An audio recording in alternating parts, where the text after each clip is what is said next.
আসসালামু আলাইকুম ওয়া রাহমাতুল্লাহ। আসসালামু আলাইকুম ওয়া রাহমাতুল্লাহ।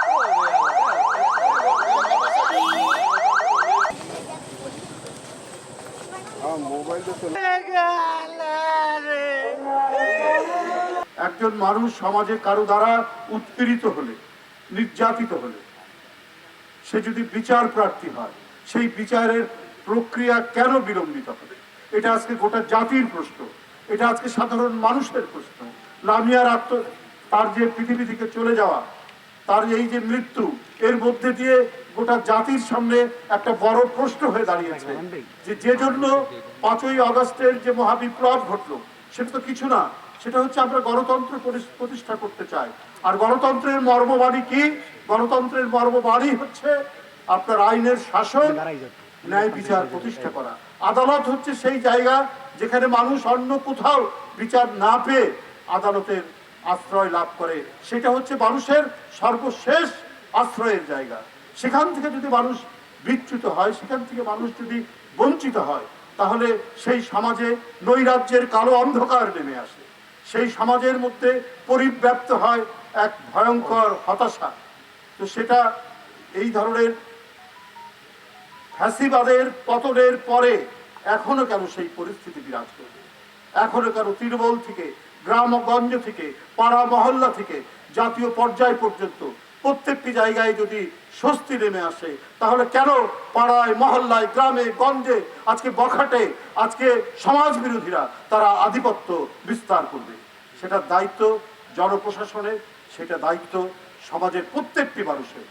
তাদের যদি আধিপত্য বিচার করে, গণতন্ত্র কোনোদিনই চিরস্থায়ী হবে না, আইনের শাসন কোনোদিনই চিরস্থায়ী হবে না।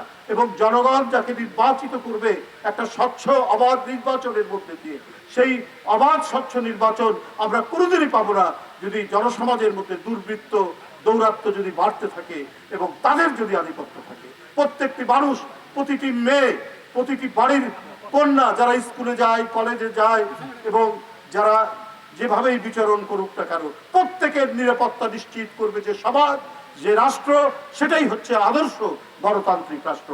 সেইটার জন্যই তো এত আত্মদান, সেটার জন্যই তো আপনার আবু সাইদরা নিজের শার্টের বোতাম খুলে আপনার মুখোমুখি দাঁড়িয়েছিল স্বৈরাচারের আইন শৃঙ্খলা বাহিনীর কাছে।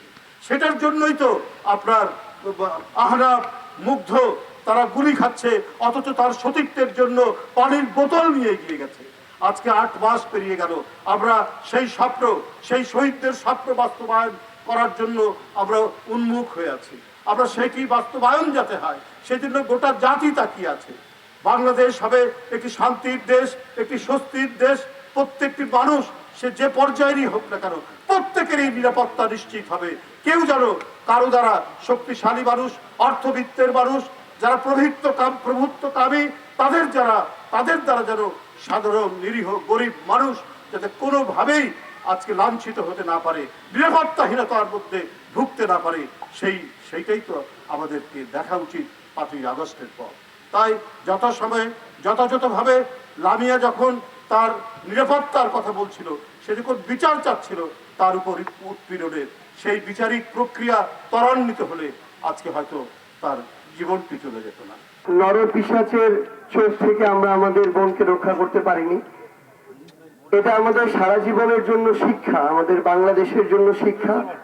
আগামীতে আমাদের কোনো বোনকে যেন আমাদের আর এভাবে না হারাতে হয়, যেন আমাদের হৃদয়ে রক্তক্ষরণ আর না হয়। আমরা এই ঘটনাগুলোর কোনোদিন আর পুনরাবৃত্তি চাই না।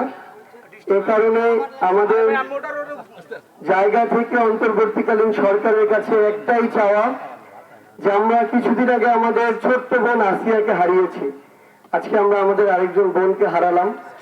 আমরা এই বাংলাদেশে আমাদের বোন আসিয়া, লামিয়ার মতো আর কোনো বোনকে হারাতে চাই না।